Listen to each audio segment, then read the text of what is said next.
Good afternoon. It's Wednesday. I'm Mike Walsh. 740 Main Street is where I'm broadcasting from.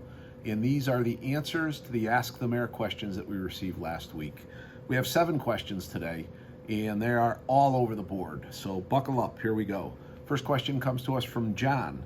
And interestingly, it's question number 56 since we started this probably about 8 weeks ago. The question is a long one. It said he would like to know why I have called a number of times about the cars parked in front of the boat launch on East River Drive at night in a no parking zone, along with drinking, smoking weed, and trashing the street, and the police respond by driving by and doing nothing about it. Why do the police drive by like there is not safety concerns here? And John, that's a good question. I talked to both the police chief and the deputy police chief about that. So first off, I recall you reached out via an Ask the Mayor early on, about 2.5 months ago, and we actually sent extra patrols up there. I believe I recall that we did this because as things were warming up, you were seeing, at least in your email, if I have the right John, you were seeing an increase in this type of activity. Police went back and they double checked. They do not have any calls for service from anybody in the last 6 months on East River Drive. So really, the call that I put in on your behalf was really the only one they had registered. So John, I would encourage you to call the non-emergency police dispatch number directly if you're seeing this. And also, if you're seeing a patrol car that you feel isn't doing enough, the patrol car has a number on it. Grab that number, give it to the police department, give it to me, we'll follow up on it.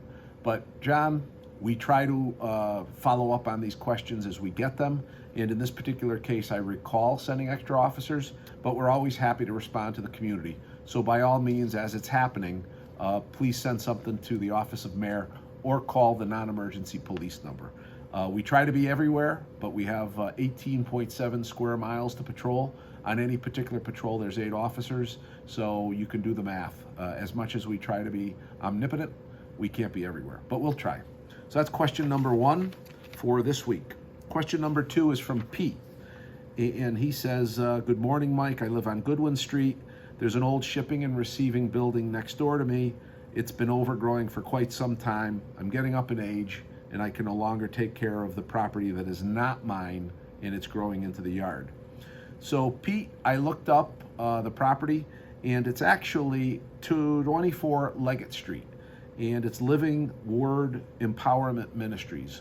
So I'm going to have my inspections and permits department, which does property maintenance inspection, simply put a call into them and ask them, that's their rear gate that they probably no longer use because this is more of a ministry than it is a industrial property anymore. They simply probably don't maintain it, and on your behalf, we will ask them to. So we hope that gets better, and we're happy to make the call on your behalf, so thanks for bringing it to our attention. Question number 3 comes from Anna, and I got this information directly from the police department. Anna's question is, can a neighbor openly smoke cannabis out in their backyard? So I had to read that a couple of times because I wanted to be sure it wasn't Anna asking permission.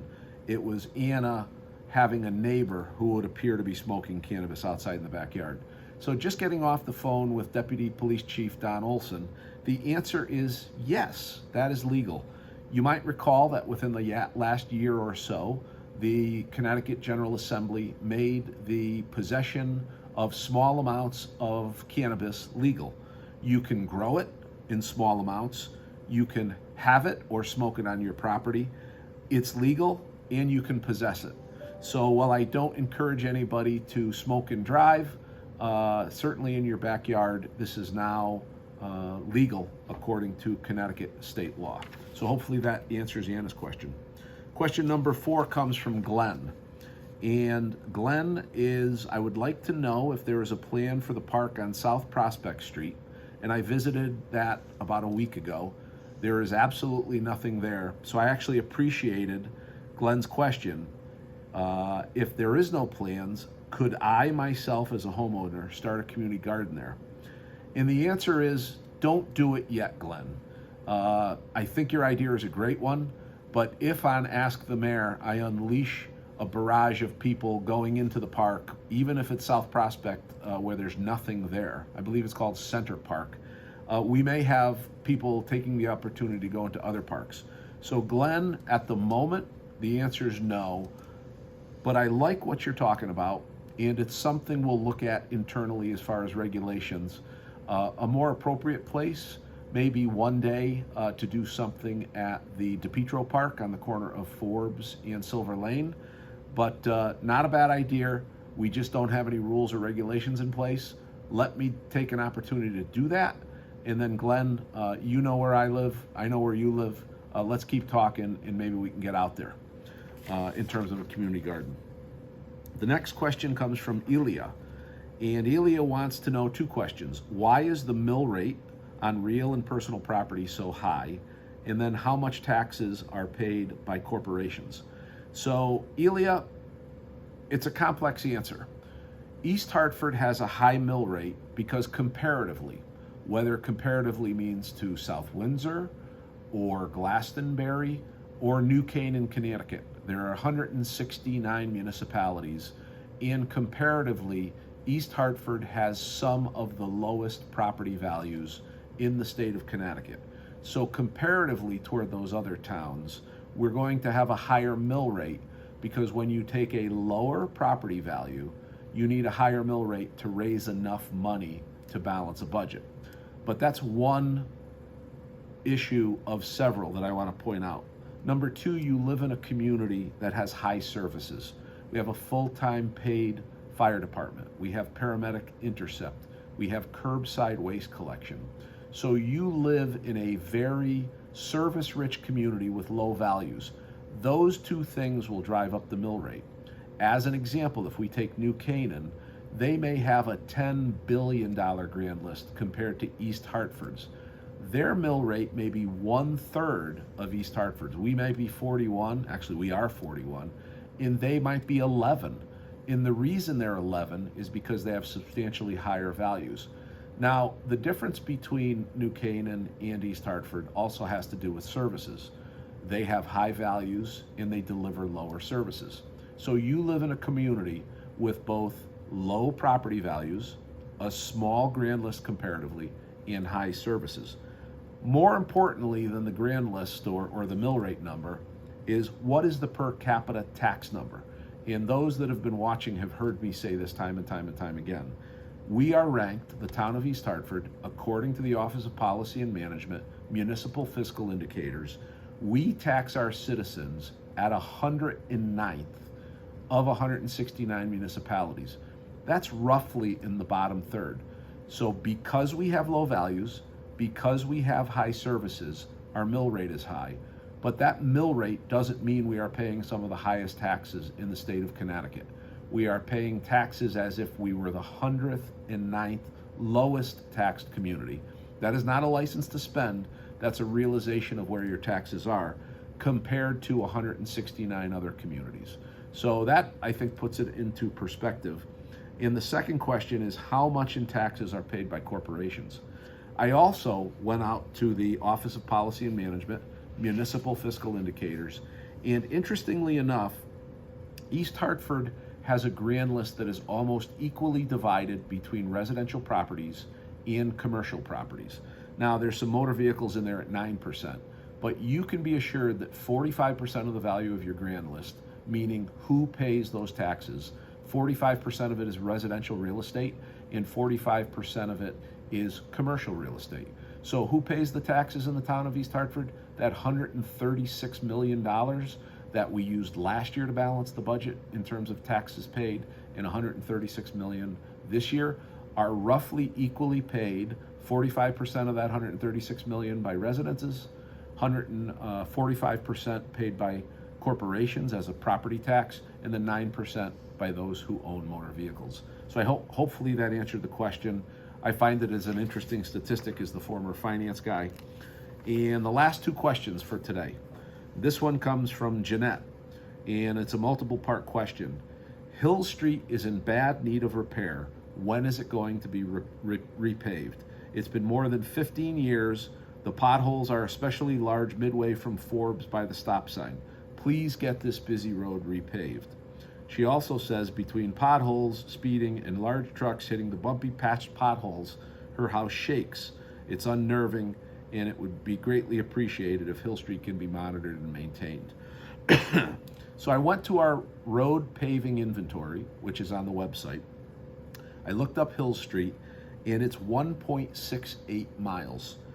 It produces an interesting score of 72, which on a scale of about 30 to 100 means it's not a terribly conditioned road, nor is it a brand new road. So I think we're more than a year or two away from a complete repaving of Hill Street. I know that's bad news for the people who are out there watching it, but I also know exactly what Jeanette is talking about. On Easter morning, I drove around at about 6 o'clock to 8 o'clock, and I identified a number of places, including about 6 different spots on Hill Street. There's a lot of road degradation up near Oak Street on both sides of the road.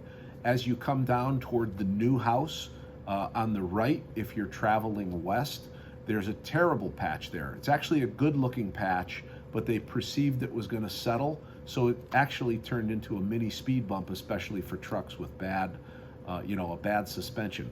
That's what's creating the noise. Once they get the certificate of occupancy on the house, that builder is responsible for coming in and putting in a patch. So we're monitoring that situation and simply waiting for that homeowner or that contractor to get the certificate of occupancy.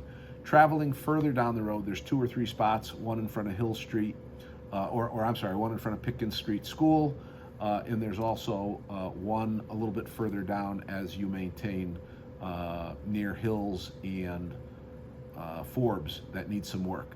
Now, I've told everybody that I have a firm, JV3 out of Rocky Hill, that's coming in to do quality sealed patches.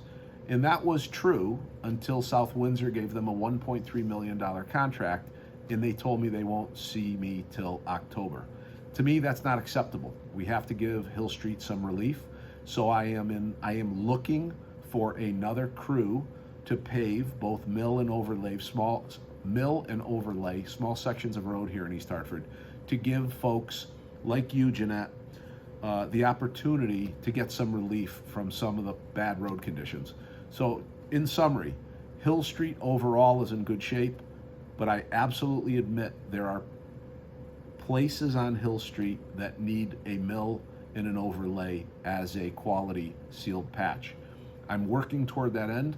At the moment, there is more work than contractors to provide that work, but we're going to keep trying. I simply ask that you be patient. We're working the issue as best we can. And the last question also comes from Jeanette, same one as before. She apparently had a third question, and after she sent the email, she sent it to me again. Cars on Hill Street, speeding is a big problem. Can you please have speed monitors installed to encourage driver safety? So I will send this over to the police department for added patrols. But what I can tell you is from a year ago, we have doubled the number of moving violations. Our officers are in the midst of a safe streets patrol, and anybody who's rolling through stop signs, going at a high rate of speed, or reckless driving is being ticketed at a more frequent rate, double than they were last year, and almost 5 times what they were in the middle of the pandemic, probably because we didn't have quite as much traffic. But at the end of the day, we are seeing increased speeds. Our police officers are doing something about it. And we simply ask everybody who's within the sound of my voice, this is your community, this is East Hartford, slow down. You'll be safer that way, your community will be safer, and that way I won't have to tell Jeanette that our moving violation tickets are twice what they were last year. So this is Mike Walsh, 740 Main Street. It must be Wednesday, and this was Ask the Mayor. Take care.